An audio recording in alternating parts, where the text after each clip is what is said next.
I've been watching her career going on, and me and her, that is topic. In fact, before we introduce this topic, it's a big topic between my audience, her audience. Carrie, introduce yourself to what you do, how you, why now, and see how we can bring out our topic and talk about. My name is Carrie Polero, and I focus on relationships. I help independent women realize that they are the prize and just effortlessly attract a man that leads, loves their drive, and Ooh, appreciates them for who they are. now let me ask you this: what is your program called right now? It's something AF. What is it called? Oh, it's worthy as fuck because There you. yes, because we get to see our worthiness before we can see it in anyone else. So why are we out there trying to find a relationship when we don't even see that we're worthy enough for one? Let me tell you something about Miss Palura right here. I've seen her career shoot up to the moon once she's figured out certain things in life, and that's what she does to help women.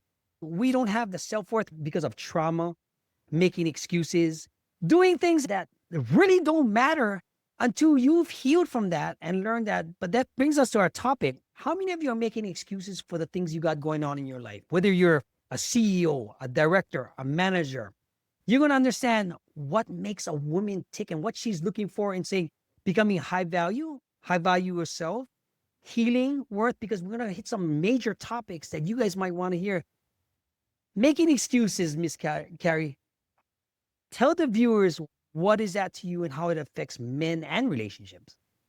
I think when, at least for me, my pattern has been when I've been unhappy in a situation, I always want to blame the other person. It must be them. And it's just me not wanting to accept responsibility and now taking a new stance of if I'm responsible for it all, because I attract everything that's in my space, right? Mm, Because what I focus on grows, then how can I show up in the world and attract something different? If I'm unhappy with the way things are, I can create something different, but it really comes down to me.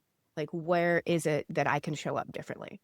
What are some of the things that you've come across in your profession, in your helping other women, that you've done yourself, that you have done to actually internalize all of this stuff? Because the stuff, guys, if you see her stuff, she's on point. She's on point on everything and it's smoking hot. Her content is hot. Her teaching hot. What are some of the things that you've done to help yourself so that you can help these other women? I really got to dive into my own self-worth and go back Mhm. and look at my patterns, what I made situations in my past mean about me. And that really was exactly how I began to show up. If I had a bad relationship, if I didn't have a great relationship with my dad, and then I went into another relationship with a partner, I was still angry at my dad, I'm going to carry that with me, Mm. carry all of that anger. Yeah. And I think it took me a long time to realize that. You knew me way back in the day when I was Yes. angry as Yeah. fuck. Yeah. Yeah. Like, woo, yeah. But that's a good thing because, guys, let me say, from a guy's point of view, when a woman has certain traumas, like she hasn't forgiven her dad for some, Yeah. until she realized that and had the accountability to take it, she turned this into this different person. And I just wanted to congratulate her on that because I've seen her go through the stages. This is what makes her so unique.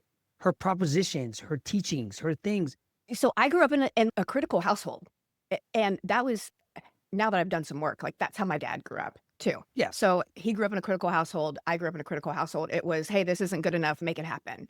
Then of course, I internalize that. I'm so critical of me, but yet now I'm going to go into relationships and I'm going to think that it's normal communication to criticize you to get you to change because that was what I experienced when I was younger. And I had no choice. I couldn't speak up for Right. myself and say, hey, this doesn't work. But I didn't know that it didn't work. I just thought this is how people communicate. And nobody knows it works or don't work because at the Right. end of the day, it's basically an industrial age model that's been passed on from their grandmas, from Right. their recession time to what's going on.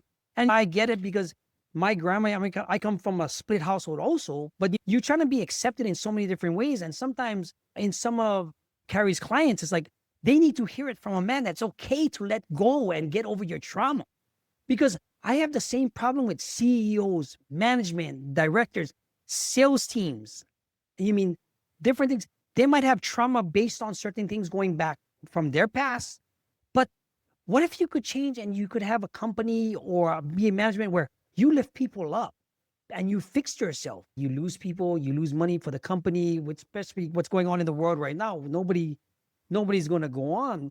Could you show some tips that you've used in your profession, making yourself understand and how it can portray to other people? I think one of the things, and this is a constant piece of work that I'm on, is to celebrate myself for the things that Oh, I have nice. accomplished. Like, Nice. and the more that I celebrate myself, then I have the ability to celebrate other people. But Yeah, as I sit in the criticism of myself, then I'm going to criticize other people. I'm going to look at what they're doing wrong. I'm going to be judgy as hell. And it has nothing to do with them. It really is just like projecting on how I'm feeling about myself. true. Yeah. I just did a clip about, are you projecting how people treat you by how you feel about yourself? Are you training people to treat you a certain way because of how you feel about yourself? Mm. Is taking accountability a big thing with you now? Especially like when you're doing your coaching and you can tell. I can tell in somebody's eyes if they know what accountability is, and you have it in your eyes because it's huge. Oh, yeah. And even now, it's like when I do show up, because it's one thing I think that people misconstrue is they think, hey, you do this work and then all of a sudden you're perfect. You're Oh, going to show up and fuck shit up. And that's okay. As long as you recognize it and then take accountability, take responsibility for it, make amends, apologize, whatever it is that you have to do to own your shit. yeah. You're not going to be perfect at it. Things are going to come up. Oh, the thing's gonna come up every single day, especially if you got kids. Jesus Christ! Oh my God. Imagine I try to get things done before they wake up, and then I try to take care of my finance, take care of my health, take care of my business, take care of the content, take care of this. And it all comes down to one thing because the accountability, if I haven't internalized a lot of this stuff that I going on to shortcut it, things don't move forward. Now, does everybody have a perfect relationship? Fuck no. If your relationship is perfect, something is wrong. It's supposed to be stressful. It's supposed to be loving. It's supposed to be all of these things put together because you lifing together. I just want to say, Carrie's found herself. She cured, she didn't cure all of it, but she's working on herself in so deeply that I just wanted to say that now that she's happy because her face says it all. Guys, look at what she looks like. If you knew her a few years ago from way back then, she'd be bouncing off the ping pong, ping pong, ping pong, ping pong. But now that I see the serenity, the sereneness, and guys, for some of her clients that's going to be watching this, from a guy's point of view, we don't want baggage. If you can cure your baggage with her, we want to be respected. But if you don't respect yourself, how are we going to respect you from as a guy point of view? We want to help you. We want to save you. But we cannot do it all if we go push and pull and keep and take. The trauma that you have, you can talk to her. You can see what she has because she's been walking through it on her own. And a lot of times that's the points we want to make of me and her making this type of content because the baggage you have, we can take some of it. But after a while, with life's things, it gets heavy. Does that make sense? Oh my God. And I got to tell you, as you were saying all of that, I was like, I'm so grateful for my partner because he creates boundaries. And I You need it. remember very early on in our relationship, he was just like, you get to handle your emotions and then come have a conversation with me. That's the way that we can effectively communicate with one another. Because I used to be like, I'm feeling it now. Let's have a conversation. It didn't dawn on me. Yes, conflict is going to be healthy in a relationship. True. That's how you grow. But the way you handle the conflict can be effective or ineffective. And clearly coming in with a lot of emotional shit is ineffective. Yeah, because the baggage is nasty. Yeah. It's nasty, and you don't know how you're going to react. Let me ask you this question. Because my other video, my part is called Boundaries and Brotherhood. You mentioned the word boundaries, right? Would you consider him a high value man? And what would you look for in a high value man? Because emotional intelligence, the messaging that you have in your emotions, the boundaries you have to set, he's going to be all there. He'll do everything for you, but you also have to respect his boundaries. That's huge. Oh, this is so good. We're going to have fun with all this stuff. Oh my God. Yes, I absolutely consider him a high value man. We actually met in a personal development class. During COVID, there was a course we took called Creating Your Relationship Formula. We were both in there wanting to create a relationship. They put us in these little small groups, and he was in my small group. Throughout the whole process of a few hours, they ask everybody questions. You go through all these processes, and at the very end, they tell you, hey, we would like you to give these people feedback on whether you would date them or not, essentially, because they're Okay. never going to be able to go to a date and get real true feedback, honestly. And so he said to me, Carrie, let me tell you why I wouldn't date you. And he was like, because you don't communicate what you want from a man, you expect them to guess. And if they get it right, you just move the goalpost and nobody wins. And I'm like, oh shit, I do that. It landed. That feedback landed. Where I was like, I Oh, totally do that. After the course, they told us find an accountability partner. And I'm like, I want that dude because he's not going to lie to me. He's going to tell me dude, exactly what the fuck, how I'm showing up. If I'm being an asshole, tell me. So I hunted down his phone number and he became my accountability partner. And we talked every week and we just stopped. We never stopped talking. beautiful. That really was how we met. Beautiful. Because you need somebody to tell you the truth. He set Yes. his own boundaries. He's going to give you the raw truth, but he was open enough to give you that type of feedback that ultimately had the loving care that you needed to move forward. Respected him for that. Oh my God. Yeah. I Respect absolutely for do that that. because at the end of the day, it's, man, this motherfucker, nobody told me that shit. But you needed that. You needed that Tim to be strong, but at the same time, a little bit of caring and having that give take. That's so interesting because even like for my wife, my sorry, like she used to be my dispatcher at the hotel, but she never really like, she just heard stories about me and stuff like that until she found out like, let me find out. I guess the curiosity killed the cat. Everybody else is trying to get with her. I'm just, who cares? It irked the crap out of her, right? But then she found out my past, my history. And the funny part is I told her this is what's going to happen. If we get together, nobody's going to be talking to you no more. Everybody's going to be afraid because they don't know what I'm going to do. I gave her my paperwork like I did in prison. Here's my paperwork because I know your family's not going to agree with it because nobody wants to be with an ex-felon with my shady past. But at the same time, that's when same conversation, that type of stuff, we had the talk. And every to me female woman, sometimes in that time frame, it can be timing can be off too, needs to have that talk because it happens for a reason. Nobody wants it because they have ultimatum things going on in their head. But if they can treat you with respect and tell you the honest truth, oh motherfucker, okay, this is what I got for me. And then now you get more curious. What else does he have? What else? What would you tell women? These new women. Okay, what's the age group nowadays where they just take advantage of men? They want free things. It's just so weird to me because I don't understand it. What are you seeing in your arena? He was not like anyone I would have ever picked at all. Nothing. It's like me. He was the total opposite of what I would have picked in every way. And there was just something inside of me that was like, what do you have to lose? I'm intrigued by this. I'm appreciative for the way this man shows up. He And calls me out, but he's not mean. It's not coming from like a like malicious hateful place. place. Yes, yeah. Yeah, absolutely. He's doing his own work. That was very important to me. He's doing Oh, his of own work. course.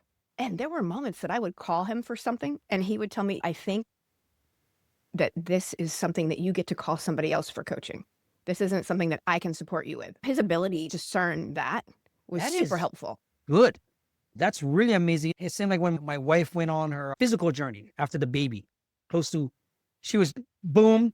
Okay, she goes, okay, I wanted to get into physical because I go to the gym a lot. Okay, I want to train her, but she's like, no, we can't do it. So I paid a trainer to get her on this journey. She was yet emotional about it. It's a lot of money. We don't have the money now, this and that. But then I said, look, now you're doing all this. Now she wants to compete because her trainer, you mean because now we paid for her, we paid for all her the things to get done, feel good about herself, this and that. Like now she goes, I want to try and compete because she lost over 100 pounds. Wow.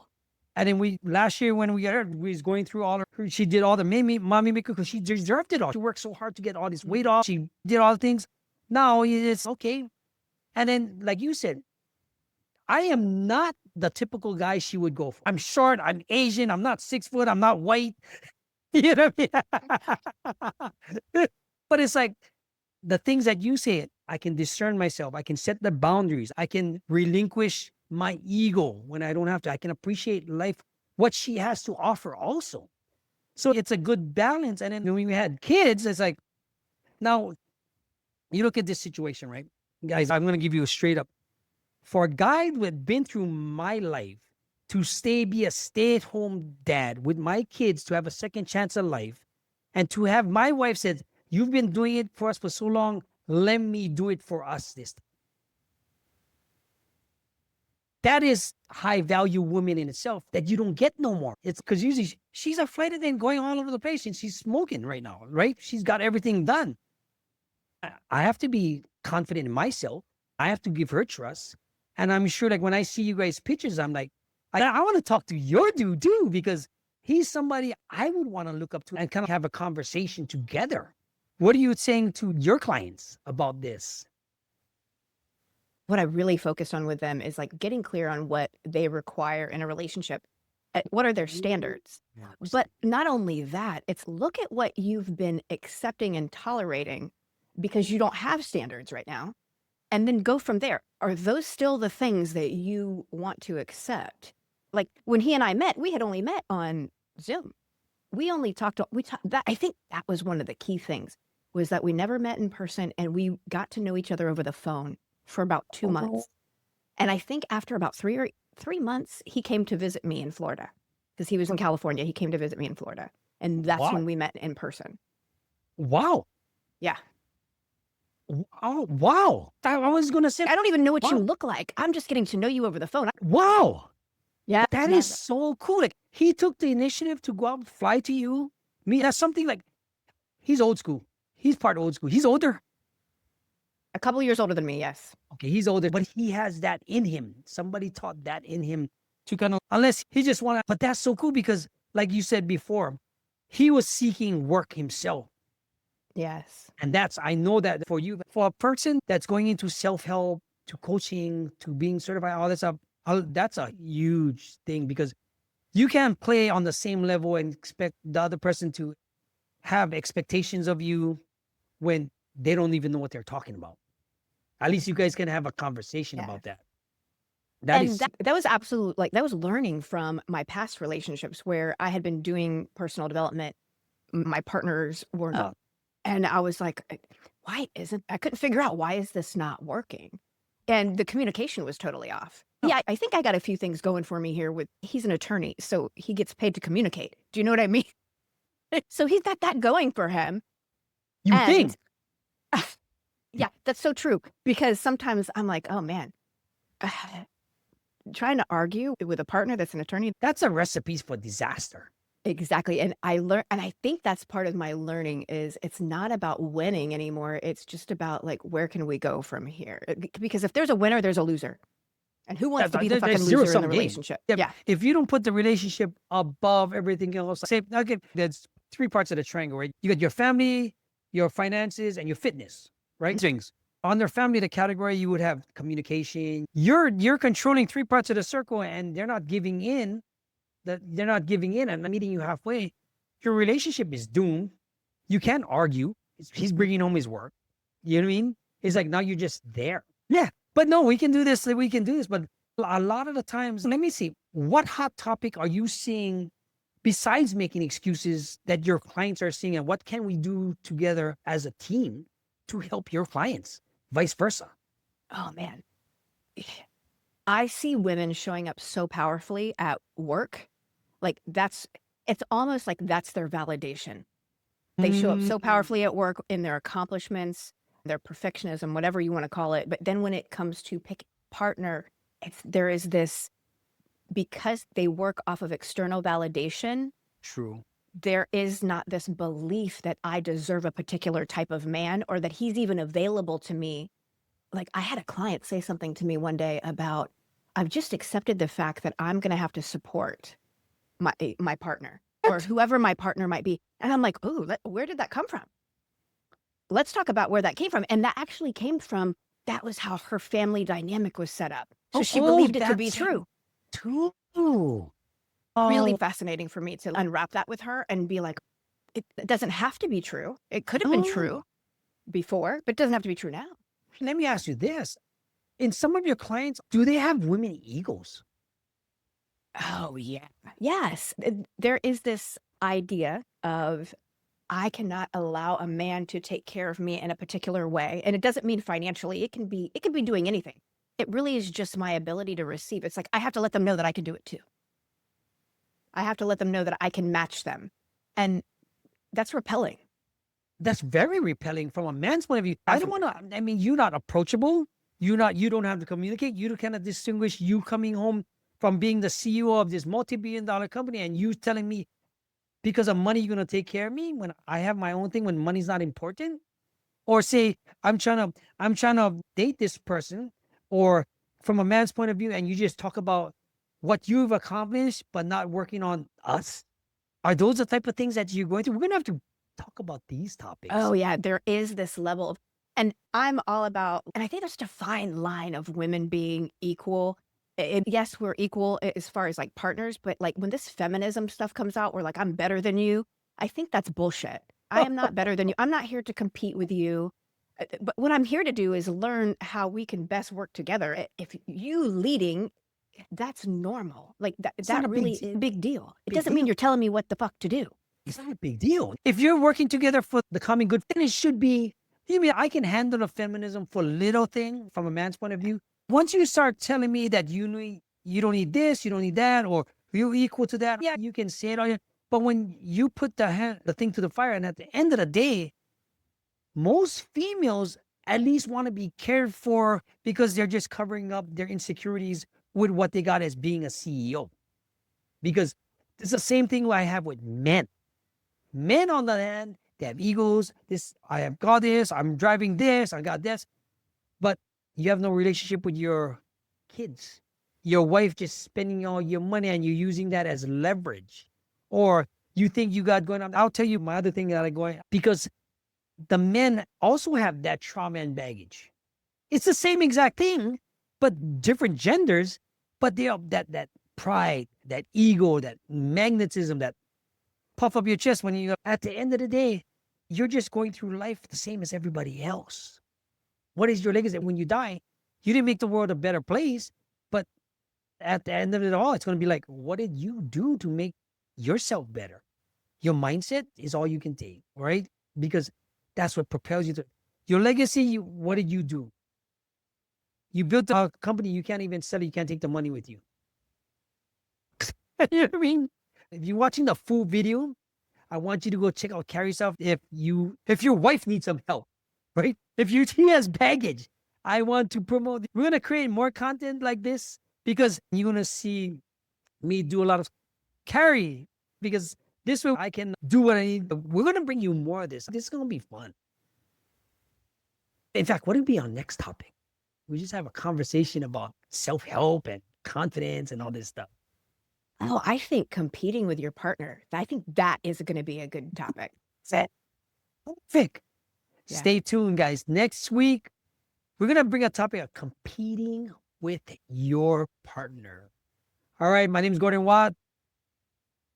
When I do this, Carrie Polero. yes, and we're going to do that. Have a good day. Thanks for watching. Make sure to hit that notification bell and leave us a comment.